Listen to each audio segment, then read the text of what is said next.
लकल हम्द या अल्लाह अस्सलातु वस्सलामु अलैका या रसूल अल्लाह अम्मा बाद।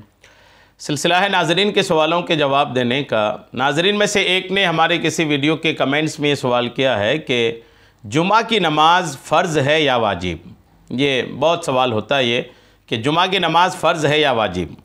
तो याद रखिएगा, जवाब के तौर पर मैं पेश करता हूँ, तवज्जो के साथ सुनिए। जुमा की जहाँ तक वो 2 रकत नमाज जो जमाअत के साथ अदा की जाती है वो फ़र्ज़ हैं। जुमा की 2 रकत नमाज फ़र्ज़ हैं।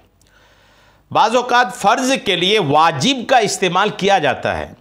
कई बार आप किताबों में पढ़ेंगे तो जुमा वाजिब इस तरह का लफ्ज़ वाजिब जुमा की नमाज के लिए आपको मिल जाएगा, लेकिन लफ्ज़ वाजिब से मतलब वहाँ पर फ़र्ज़ ही होता है। कई बार ऐसा होता है कि फ़र्ज़ के लिए वाजिब का इस्तेमाल होता है, और जहाँ फ़र्ज़ के लिए लफ्ज़ वाजिब का इस्तेमाल होना, वहाँ पर वाजिब का जो लग़वी माना है, डिक्शनरी का माना है, यानी लाजिम और ज़रूरी, वो माना वहाँ मुराद होता है।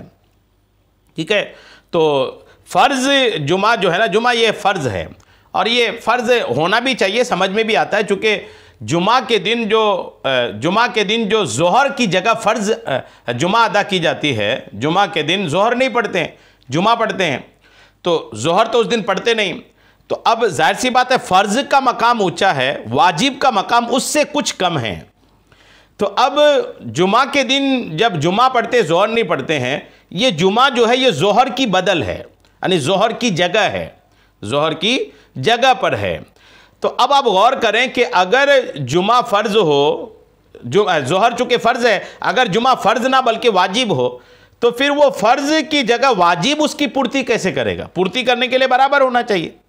ठीक है, बात समझ में आ रही होगी। चूंकि ज़ोहर फ़र्ज़ है और ज़ोहर की जगह जुमा अदा की जा रही है, और ज़ोहर की बदल है, ये ज़ोहर की जगह है, ज़ोहर की बदल है, तो बदल होने के लिए बराबरी का होना पड़ेगा ना।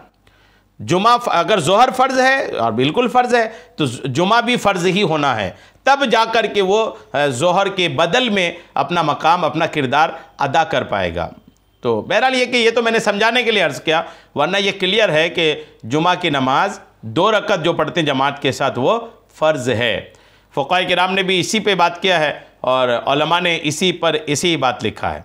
उम्मीद है आपको बात समझ में आ गई होगी। दुर्र मुख्तार वगैरह में भी ये लिखा है, फतवा और दीगर फतवा की किताबों में भी, शामी वगैरह में भी यही लिखा है। उम्मीद है बात आपको समझ में आ गई होगी। अल्लाह करीम हम सबको शरीअत के तमाम मसाइल सीखने, समझने और उस पर अमल की तौफ़ीक़ अता फ़रमाए। आमीन बेजाहिन नबिय्यिल अमीन सल्लल्लाहु तआला अलैहि वसल्लम।